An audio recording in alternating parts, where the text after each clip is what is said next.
Hello guys, ఎలా ఉన్నారు? శివాజీ మహారాజ్ గారు లేకపోతే ఈరోజు మనకి కాశీ, అరుణాచలం టెంపుల్స్ ఉండేవి కాదు అని మీకు తెలుసా? ఇండియాలో కాశీ టెంపుల్కి చాలా ప్రతిష్ట దాగి ఉంది. కానీ ఈ టెంపుల్ మీద ఔరంగజేబ్ కన్నుపడింది. ఔరంగజేబ్ ఆ కాశీ టౌన్ని డిస్ట్రాయ్ చేయడానికి ఆర్డర్స్ ఇచ్చాడు.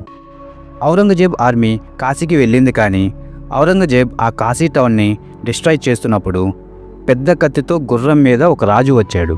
అతనే ఛత్రపతి శివాజీ మహారాజ్. ఆ రోజు శివాజీ మహారాజ్ కాశీ టెంపుల్ కోసం యుద్ధం చేశాక ఔరంగజేబ్ కాశీ టౌన్ని వదిలేసి వెళ్ళిపోయాడు. తమిళనాడులో ఉన్న అరుణాచలం టెంపుల్ని ముఘల్ ఎంపైర్ వాళ్ళు డిస్ట్రాయ్ చేశారు. డిస్ట్రాయ్ చేసిన ఆ ప్లేస్లో ఒక మసీదుని కూడా కట్టుకున్నారు.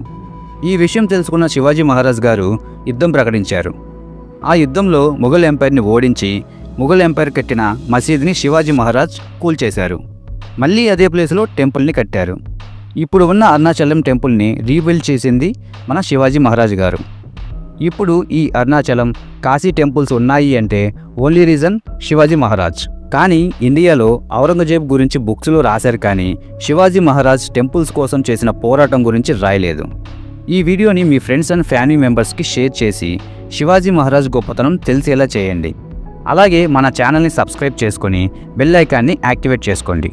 Thank you guys. జై హింద్.